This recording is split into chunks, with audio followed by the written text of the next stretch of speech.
Arthashastra of Kautilya. Now, what does Arthashastra talk about, and what exactly are the things given in Arthashastra? What are the things that we have to often that have been asked in your exam? So you see here, it was transcribed in around 4th century BC by the Prime Minister of the Great Mauryan Empire, Kautilya, also called Chanakya or Vishnugupta. So these three are the same names. This denote the same person. Now, it is one of the most persuasive and comprehensive treatise in political science in the Indian Vedic civilization. Why we are saying Indian Vedic civilization? Because Chanakya has not endorsed Buddhism or Jainism. His genesis comes from the same Vedic Samhitas. His entire learnings, his entire analysis is rooted in Vedic learnings. That's why we can say that he is still it's a proponent, it's a component of Vedic civilization itself.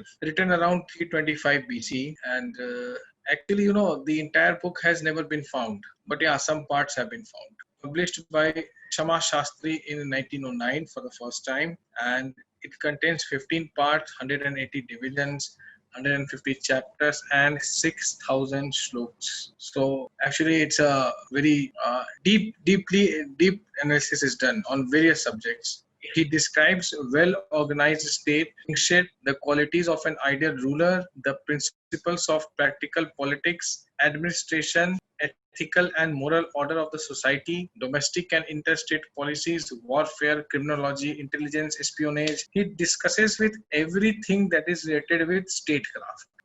Whatever we see here is something that is related with statecraft. Okay, how to efficiently run a particular state is called statecraft. Now, besides politics, he also talks about economics. In fact, in North India, you go to any university and you enter the Department of Economics, it's Arthashastra. Economics in Hindi is translated as Arthashastra. In Hindi, economics means Arthashastra. Okay, so Arth means Artha Kama Moksha. You remember, earth is the money. So the science of managing money, it has to be economics. That is where economics comes from, right? So yeah, resource actually. So that's why he says that it's the Arthashastra. Arthashastra is the economics, then ethics, then sociology. In fact, some references are made to engineering, how to build certain forts. So these things are very much there. Now, the origin of state. This we have seen. Do you remember it? Matsya Nyaya. Matsya Nyaya, yaad hai? Big fish will eat up the small fish. Might is right. So this is what was happening when world was formed. So get rid of this Hobbesian kind. Again, why Hobbesian kind? Because in Hobbesian kind, Hobbesian Leviathan state, citizens have no rights. Right? Citizens have no right. Why reference to Matsya Nyaya? Because Hobbes, the state becomes the biggest fish, which can swallow up all autocratic regimes. Right? I saw a reference. I read a stupid article. पता नहीं wire पे था या किस पे था. They have compared India to China. I am like, dude, come on. You are comparing a functioning plural democracy to an autocratic state, a Hobbesian Leviathan state. So that's why during Matsya Nyaya, citizens do not have any right. Okay. Similarly, might is right. Similarly, in Hobbesian state, even the right to life can be taken away, right? If appropriate mechanisms are there, and there is nothing other that the state cannot do. So people selected Manu, the Vaivastha. Okay, Vaivasvata. Vaivasvata is the thing that is the first king that is attributed to Manu. Manu Maharaj is the Manasputra of Brahmaji, okay, who came from his brain. So Manu was the first king and the first legislator as per the Indian political thought. He will now promulgate, he will now legislate on some legal things. What? See here, king was expected not only to ensure their safety and security and punish people with anarchic tendencies, but also to maintain individual and social order. So how will individual and social order, how can it be maintained? It can be maintained only if king makes people do certain things. If there are certain binding conditionalities on certain people, right? If me and you are supposed to follow the law, if me and you are bound by the law, only then there can be social order in the society, else there will be anarchy. So those who have these anarchic tendencies, what do you mean by anarchic tendencies? Like suppose something wrong happens. Okay, suppose theft happens or a robbery happens, then yes, then what is the procedure? You go to the police station, you lodge a complaint, law will take its course, law will do what is needed. Now, suppose a person whose house has been raided by the thieves, he goes and raids someone else's house. That because there was a theft in my house, I will also become a thief. That would be anarchy. If you have been wronged, let the state step in to correct that wrong, to do justice. You cannot do justice. Or you catch the thief and you behead him. No, let the state step in. So such tendencies are anarchic tendencies which curtail the liberty, which curtail the rights, and which infringes upon the state's duty. It is the state's duty to punish the culprit, not our duty. Correct? So that is why such tendencies are anarchic tendencies. So that has to be checked. The king must punish such people. Royal dues equivalent to 1/6 of grain grown and 1/10 of the merchandise. So he also talks about how these dues will be maintained, and 1/6 of the grain that was grown that be collected by the state for revenue purposes, and also merchandise. Merchandise, you understand? Like what can be merchandise? The exact translation, if you can tell me. Yes, goods. It can be any type of goods. It can be that would be a part of 1/10 of the goods produced will be a part of this state revenue. The king was expected to ensure the Yoga Shema. You remember this we discussed yesterday? Yoga Shema in Dharma Shastra. Can you recall what was Yoga Shema? Yoga Shema Mahamaham. Welfare of the subject. Ras. Correct. Of the subject, and was also authorized to act at once. He was also authorized to act at once as Indra and Yama acted. So king is compared with the gods, the Indra and the Yama. They do not hesitate. Yama will never hesitate when he will come to throw his pasha on anyone. One has to die, Yama will come. Indra will never hesitate. Okay, Indra will do the justice. So he must dispensing the reward and punishment. Kings should not hesitate.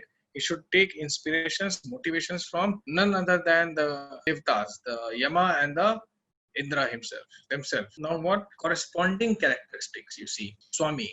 Did I miss a slide? Should be first and then this should be. Let us see this one. Saptang theory of state. Many times they have asked this in an exam. What is the Saptang theory of state? State has 7 kind of functions. State must have 7 components. Right?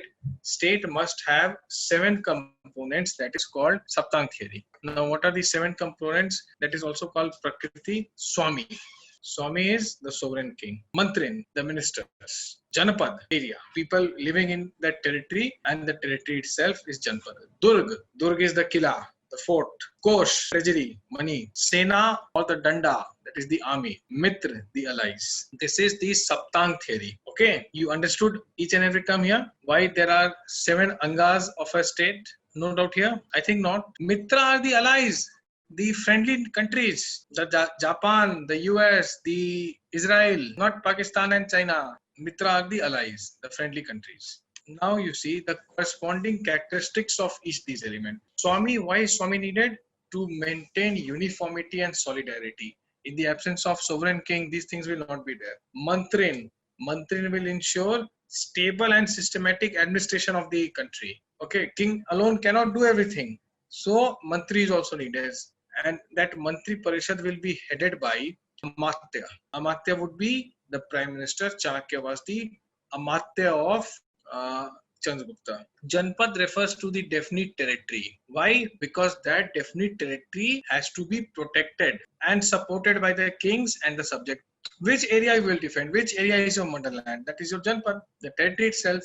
Durg. Durg is the sign of the sovereign. You know, this is Chanakya is 400 years, 300, 400 years before the birth of Christ. As late as the Battle of Plassey and Buxar. Have you studied about these 2 battles anywhere? Those who have not will study it. One of the reason that the Bengal Nawab attacks the East India Company is because they fortified their factory. How can you fortify when there can just be one sovereign?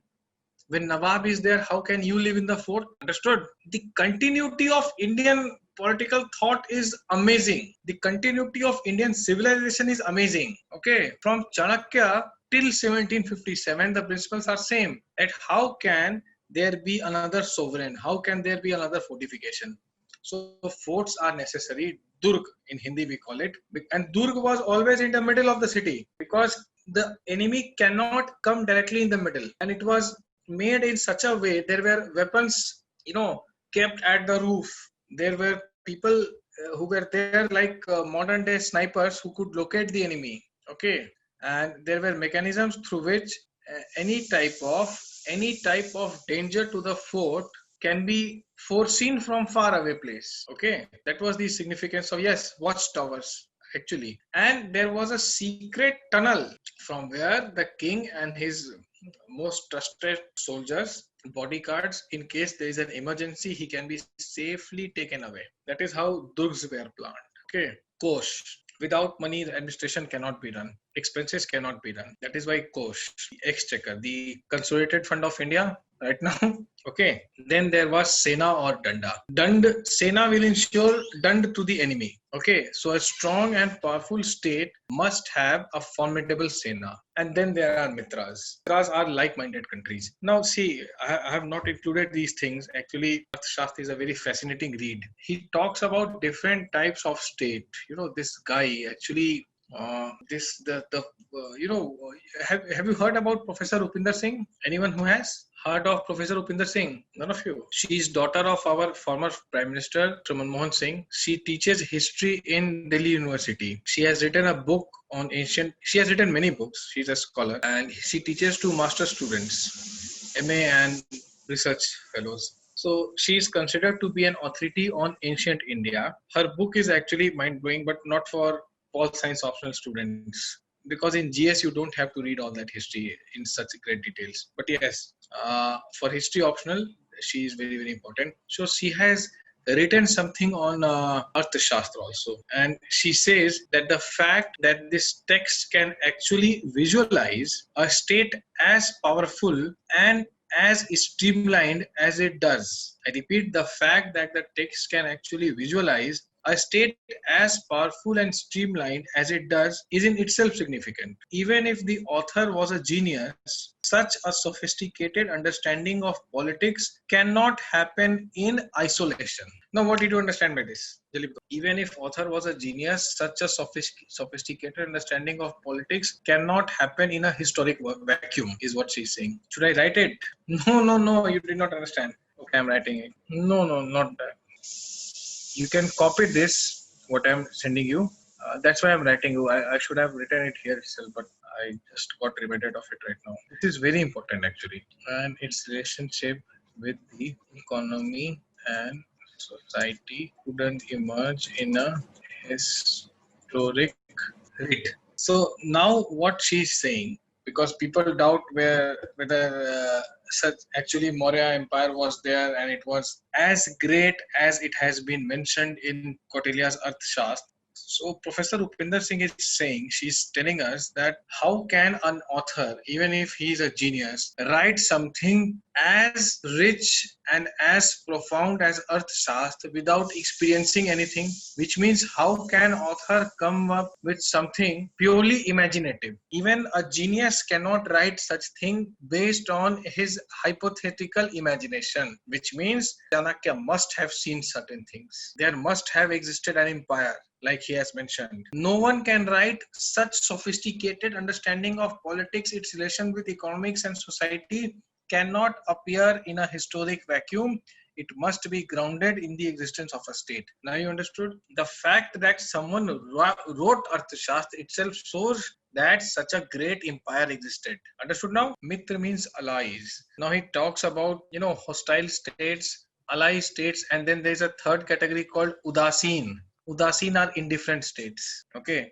So he says that Udasin should be turned into Mitra before they become Shatru. Is it all right? Mitra need not be equal in your strength, but must be on your side. Whenever there is an issue, must be taking your side. Can we proceed now? Yes, exactly. No. Sarath has very aptly written it. Text in itself is a proof of the empire. That's it. Text in, yes, Bhutan is a Mitra. So text in itself is a proof of an empire. The lines that I wrote does not infer that state has established from ages. The state has been there because Arthashastra exists. Read what Sarath has written in the chat. Sam, you understood? So this is the Saptang theory. So in your exam, if you get a question on Saptang theory, just based on these two slides, you can write it. Because it will take you, Saptang theory won't be asked for more than 200 words. So 150 to 200 words. So you can explain each term. Swami for maintaining mantrim. You need to remember the seventh thing, you describe it. If you have understood, you don't have to remember it also. Isn't it easy? If you have understood, if you remember the terms, now why is fort needed? Fort is needed to keep the king safe. That's it. It's the mark of the sovereign, right? Why are mitra needed? Ally states help you in time of emergency. Is it not easy? 3 to 4 times they have asked this question in your main exam. Tell me, what, any questions here? Swami is the sovereign. Swami is the king. You want more elaboration or what? On Saptang theory, you want some more elaboration, some more text. Are you feeling that you will run short of words? Okay. Else I would have given you something else also. We have all the material. Don't worry about stuffs. Why Mantrin is the Council of Ministers? They help the king. How can king do everything on his own? The smooth running of administration is ensured by a cleverly selected Mantrin. All right. Just relate it with the government. Don't you have a territory to defend? Don't you have a council of ministers? Don't you have a prime minister? Does he not live in a kila? 7 Lok Kalyan Marg? Isn't there consolidated fund of India? And isn't India having a formidable military? And isn't India supported by able allies? That's it. The one who does the work. Because Sarath, during Chanakya's time, there was no concept of nominal and real executive head. So currently, it's better to relate with the prime minister. The head of the state is president. The head of the government is prime minister. It's the PM who does everything. Durg, you can say Rashtrapati Bhavan. But then, of course, PM, most of the South blocks, the ministries are sitting in President House only, in the South block itself. And North block, again, the military establishment is there. So just these are mundane things, not very, who is head, we all know who is the head. Yeah, White House of US, of course. Can we proceed now? Saptang theory, okay? Switching off the camera. Some internet issue is here. I'll again switch it on, okay? You will be hearing me and you'll be seeing the slide. I'll come back. Now you see, this one we have already seen. Elements of sovereignty. Absence of conceptual equivalent in Sanskrit of the notion of state sovereignty. You cannot come across the exact translation of sovereign, okay? Natural frontiers notion is expressed by Kautilya in his Chaturant sovereignty and empire up to 4 limits. What are they? With Kautilya actually. Kautilya was convinced that society can never hope to be in peace without a strong state.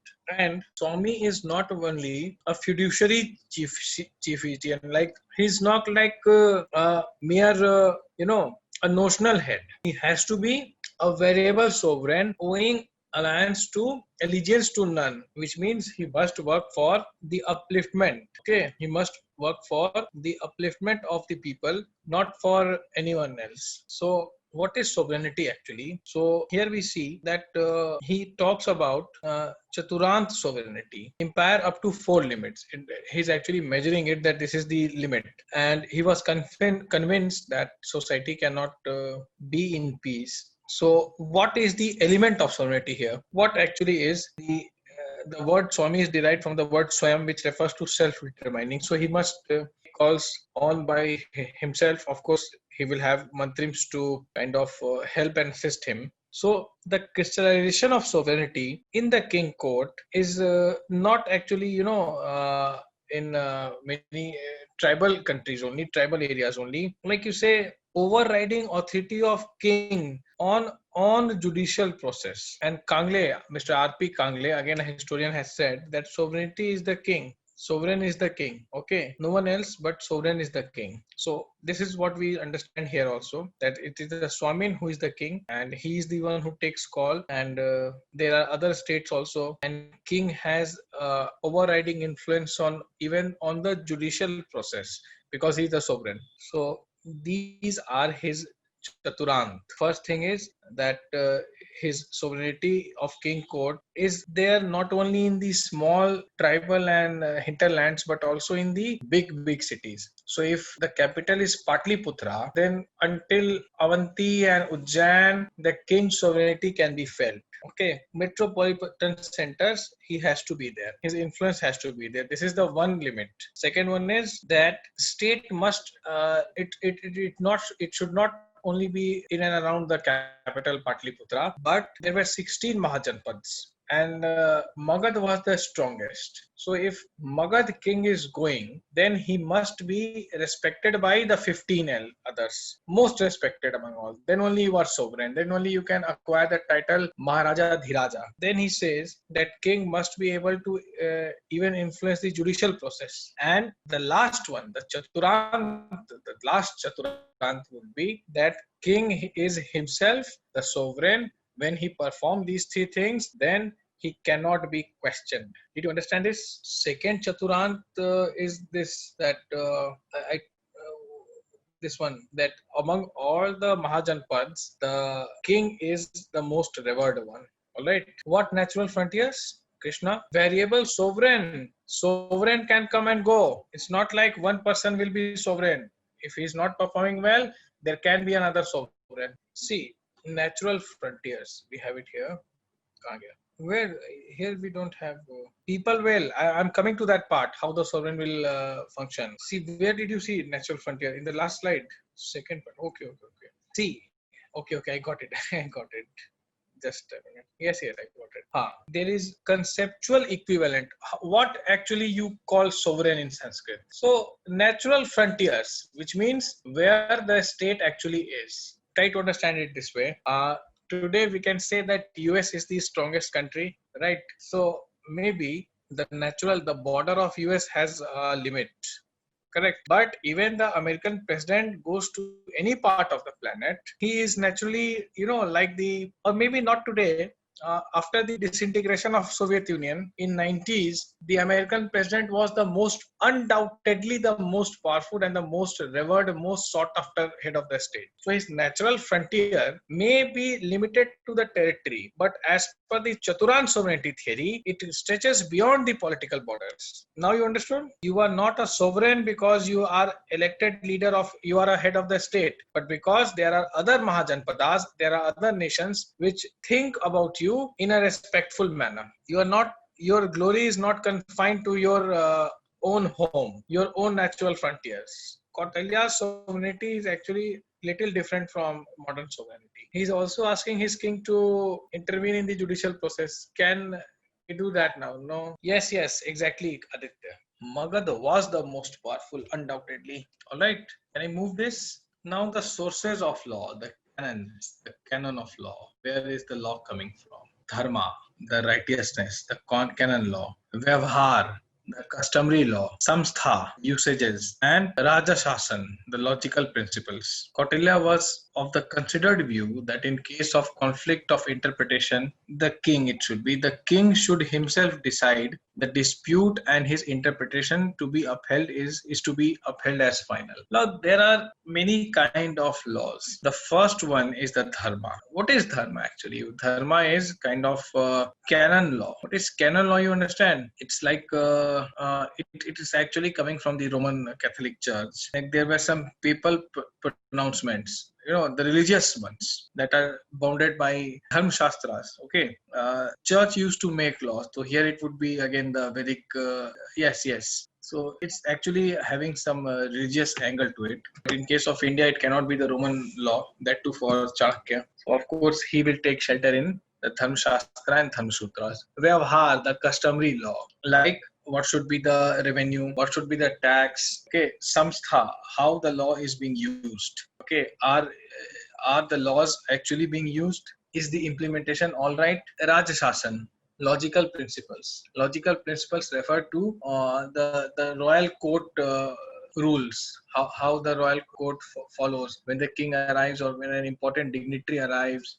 These things are there. Now Kautilya says that king is the final dispute resolution. If at all there is a kind of no. Samstha is the usage. How yes, somewhere close to statecraft it can be, but samstha will be a very small part of entire statecraft, not the entire part. So now what VP Verma says, he has read Shastras, he has read this Kautilyan view and Kautilya in detail. So he's saying that all these shastras need to be fine, but if there is any ambiguity regarding the interpretation, it is the king who will decide. Okay, and his word will be final.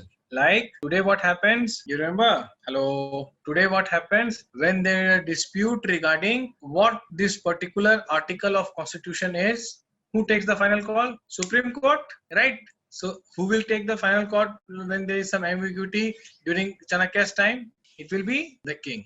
In Lok Sabha, the speaker is only responsible for the way conduct of Lok Sabha is to be done, right? He has no jurisdiction outside the premise of Lok Sabha. Okay, you try to connect it with things that are happening right now. You will never forget. All right, now you see the checks on the absolute power of the monarch, how it is to be brought, how the absolute power of the monarch will be kind of checked, how the absolute power of monarch will be kind of checked. You see here, meaning in the Dandaniti. Now, what is Dandaniti? It says to use his power with judiciousness. Use power judiciously. Do not just scrap everything all at once. Use that judiciously. Purohit to remind him of his duties. Who is the Purohit? Purohit is the main. Chanakya was also the Purohit apart from being the Amatya.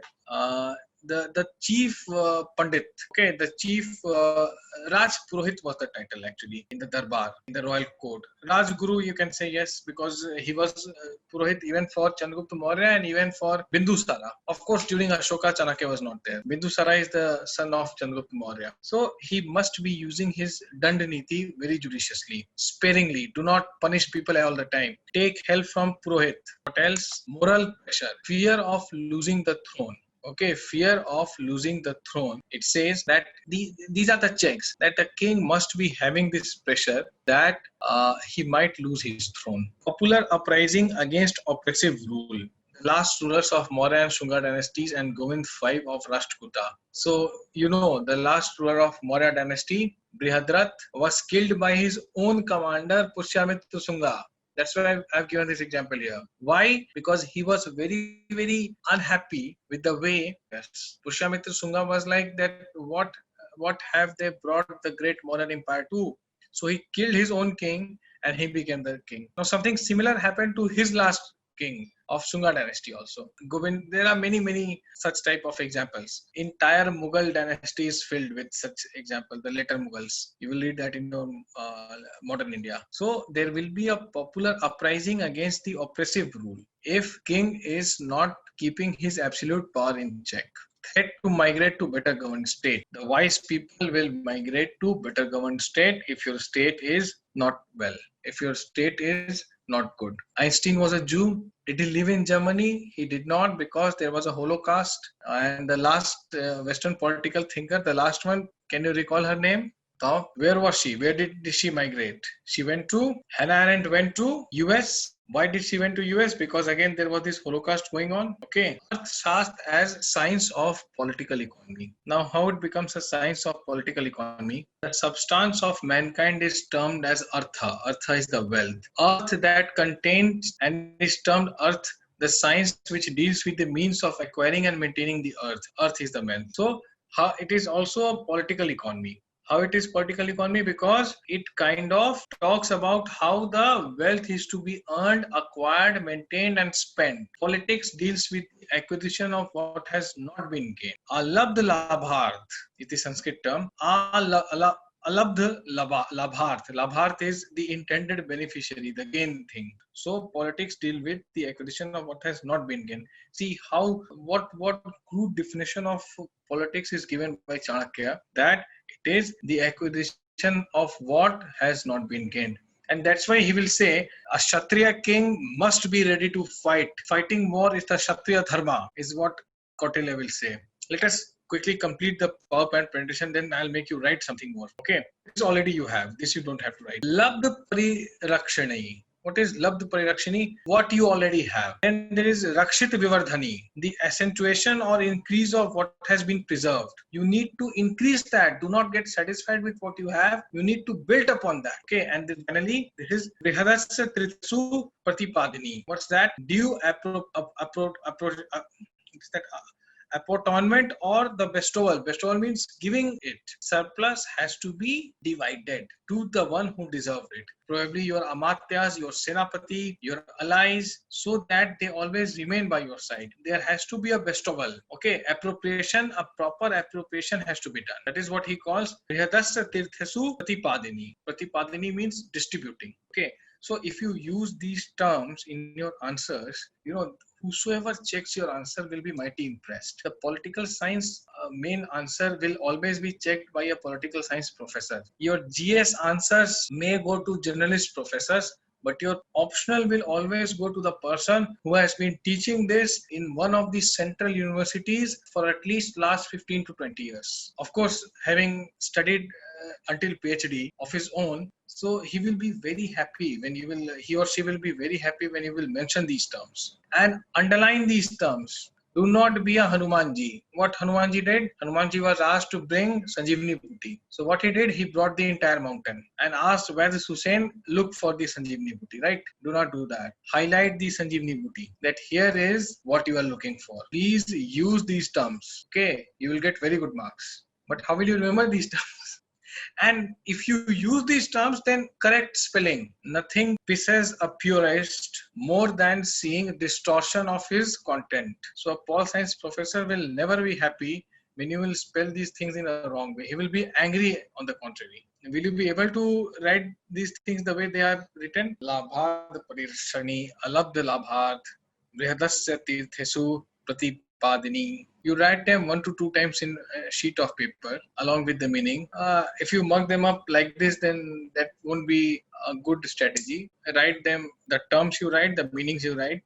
1 to 2 times you do, you'll be able to remember them without actually cramming them. Systematic harmonious integration. What is this? You may enjoy in an equal degree the three pursuits of life. What is that three pursuit? Charity, wealth, and aesthetic desire, which are interdependent upon each other. Now, charity, wealth, and aesthetic desire, they are all interdependent. Okay, you need to have wealth, but you also need to have aesthetic desire. That's why you will acquire wealth. But then you also need to engage in charity, because of course the king will do that, the others will follow the suit. Notions of the maximization of wealth and territory, a full treasure and power of punishment to control one's own people. In the later pursuit towards, you can skip this, or this term is missing actually. I'll send you in the group, or maybe once we are done with the PPTs, I'll make you write this, what actually is. It's actually the same. The three Purushas, the Dharma, Artha, Kama, and Moksha, the four Purushas that is to be performed. And then the enemy is also to be suppressed. In the theory of state, the enemy is also to be suppressed, because ensuring due and proportionate taxation and proper administration. So all these things are integrated. These things do not come in isolation. Once you have a certain amount of wealth, only your treasure is full, only then people will listen to you. Only then you will be able to pay your monthly man all the saptangs, right? And when you will do that, then all the four Purushartha, the Dharma, Artha, Kama, and Moksha will be ably pursued by you, and then enemy will be suppressed, because you have entire saptang working in your favor. How is it happening? When you have wealth. How is wealth happening? When wealth is there, you also engage in charity, right? So there is concomitant relation between all these aspects. Is it all right? Or this one is complicated? Okay. Charity, wealth, aesthetic desires. Dharma, Artha, Kama, right? Leave moksha for now. They are interdependent. How will you engage in charity when you will have wealth? How will you acquire wealth when you have aesthetic desires? This worldly material desire, only pursuing those things will make you acquire more sources, right? When the king wants to dress in a certain way, eat these things, have a singhasan, the jewelry and everything, right? And of course, he wants his mantrim to be up to certain level. So these three interconnection you got. You have material desires, you get wealth, you engage in charity. Now, maximization of wealth and territory is to be done. Kautilya does not advise his king to live happily ever after. He must be engaged. He must be pursuing, more annexations. You need to do that. If you don't do that, someone else will come to your borders. So better you go to their border. It's not like he's a warmonger, but he's asking to assert the strength. Even if you are not fighting the war, you please at least show your might often. Okay, take out a flag march. Even Ashoka, after Kaling War, he never abandoned his army. He had the same army which helped him win several wars. Even when he was following Buddhism. Yeah, like Republic Day Parade. Okay, so you need to also control the enemy. And whatever surplus you have, whatever you get, whatever treasures you get, you need to, uh, you need to equally divide. There must be a proportion for charity, for material benefits, for aesthetic experience, for smoothly running your administration. Okay, suppress the enemy. And taxation and administration is the work of the treasury. You have your men, the mantrin, to smoothly run the administration, and taxation will ensure that your treasury never run shorts of money. Is it all right? They are all interrelated to each other. You have to pursue everything simultaneously. Anitud, you are Anitud or Anirudh? You change your name? Yeah, it's showing Anitud. Praja sukhe sukham rajya prajanam cha hite hitam. 4 to 5 times they have asked this. They have not given the slok, but they have given the translation of the slok, which is there. Now, everyone will explain this. In the welfare and happiness of the people lies the king's welfare and happiness. What if you start with this slok? Praja sukhe sukham rajya prajanam cha hite hitam. The impression that you are going to create, that wow, this guy knows the original slok. He must have read Kautilya, which you never have, right? But the impression that you are creating in the mind of the examiner, that you are genuinely interested in your subject. You are not taking political science because someone told you it's an scoring optional, but because you are in love with this subject. What else will you study when you know the original source, the original shloka, the primary source of this translation? That's why I have written these things. Please, somehow you mug it up, you cram it up, you make flowcharts, whatever you do, but make sure that you write these things. Okay, it will be very, very beneficial. It will give you an extra edge. Protect the ones in distress, the widows, the women without children, the women with infants, the orphans, the sick, and the indigent. For vulnerable society. Still, we follow these things, right? Even the constitution talks about positive discrimination or affirmative actions, right? Poor and vulnerable are to be protected. That's from Kautilya Arthashastra itself. Which script will you say? We are studying Arthashastra. This is everything is from Arthashastra. No, never change the script. Okay. You are asking.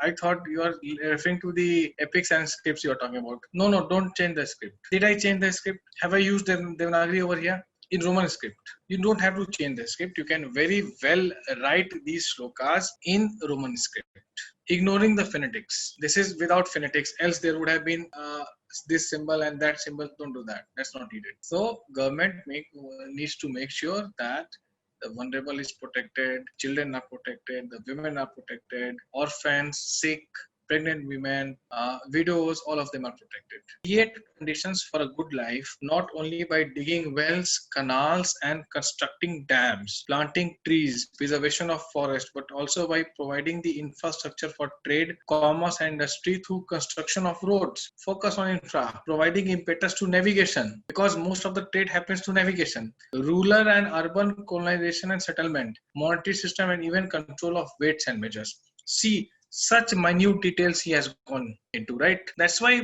Professor Upinder Singh is saying, she's bang on when she says that how can such sophisticated understanding of politics and its relation with economy and society occur in a historic vacuum? Something must have existed so that even a genius like Chanakya could theorize certain things. Are you understanding? How else do you understand that even control of weights and measures? So that if they are manipulated, people will be cheated. And when Praja will be cheated, they will outrage. Providing for navigation, colonies, settlements, monetary system, infra, trees, canals, digging wells, dams, all these are welfare measures. So you have welfare measures and these things, the commerce industry, these are enabling measures which will have people on a better livelihood. If there is trade facility, if there is navigation facility, you can go and sell your products. You can earn a better price. Why is there so much emphasis on agriculture, on this infrastructure? If there are not good roads, will the farmer get a good price for his product?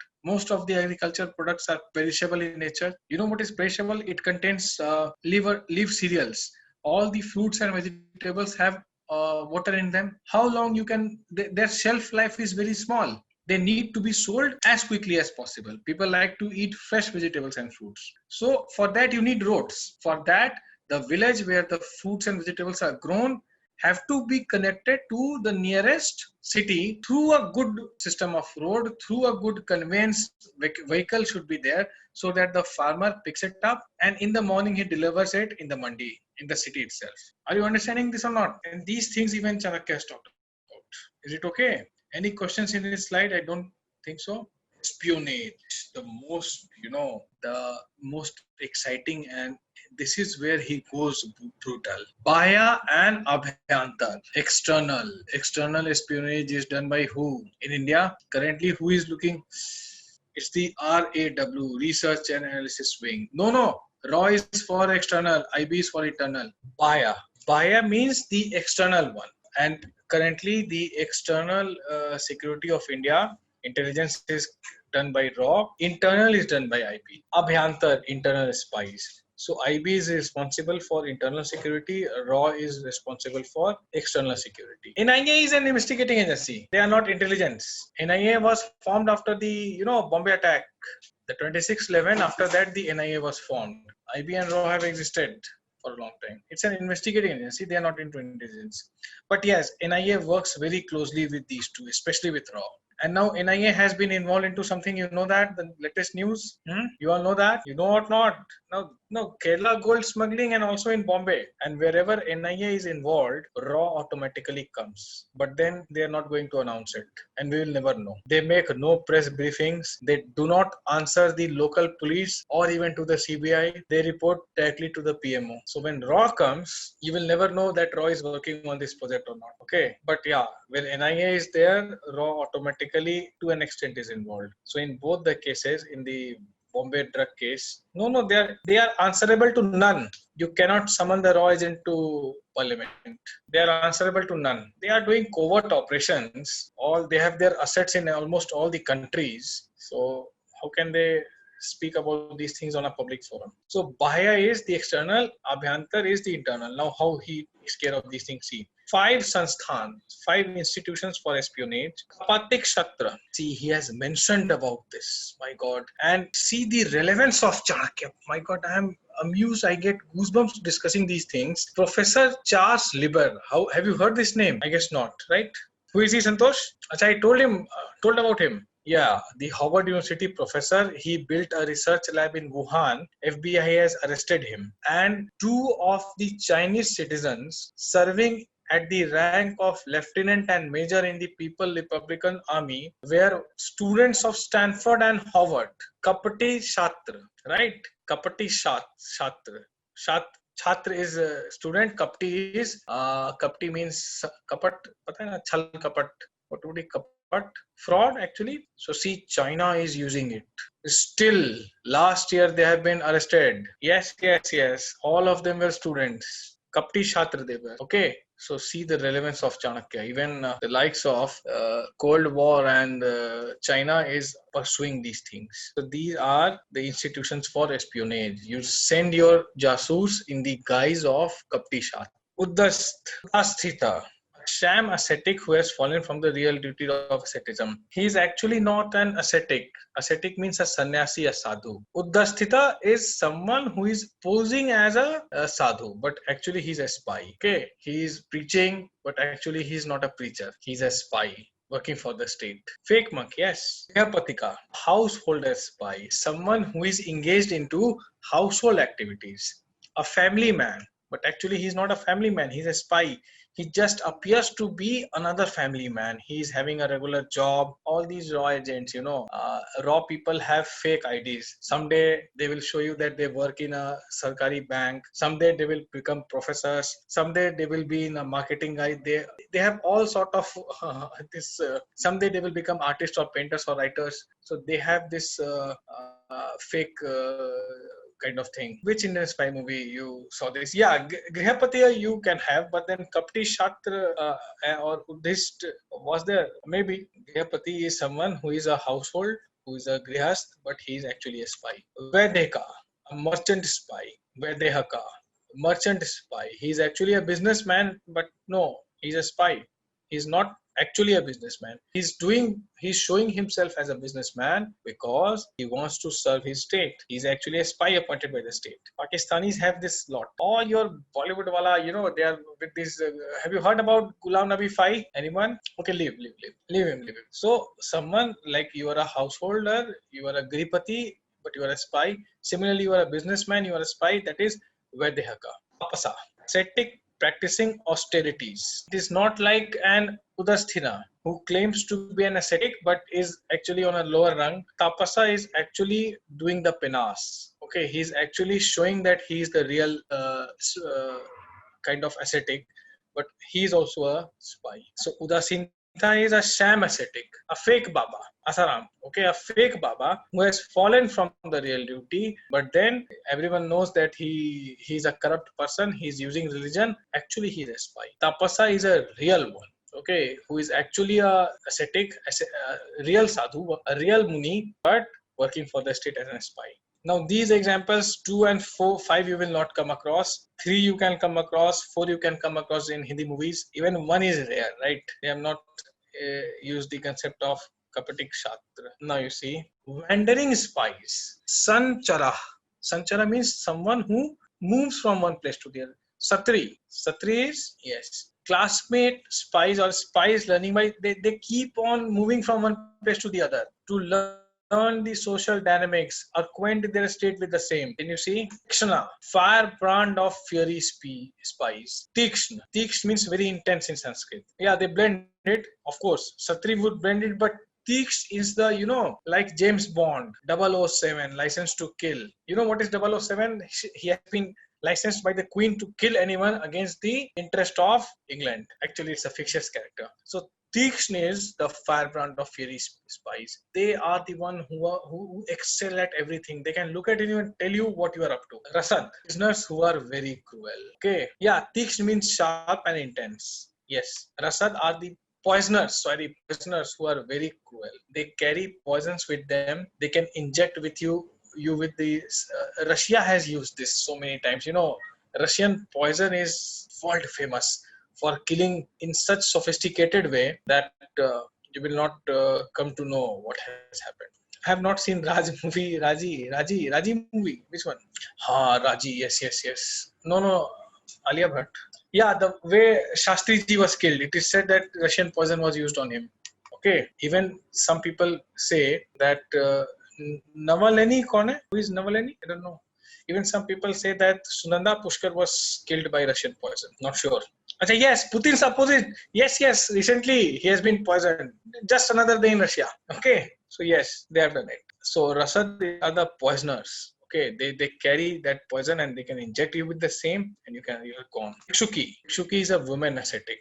Now, generally, a woman ascetic is not supposed to be a spy. No one will see. It is all done to, reduce any element of suspicion that the enemy can have on your spies. So engage with Bhikshuni. Now, who would think that a woman ascetic is actually a spy? Any questions here? Now, apart from this, more things he has talked about that I have not mentioned because they are more generalized in nature. He says Sthaniya and Kutnitik. Now, some people would be stationary, like they are Sanchara, they keep on moving. There would be Sthaniya. Sthaniya are the beggars, the barbers who cut your hair and you shave your beard and mustache. They are Sthaniya espionage spies.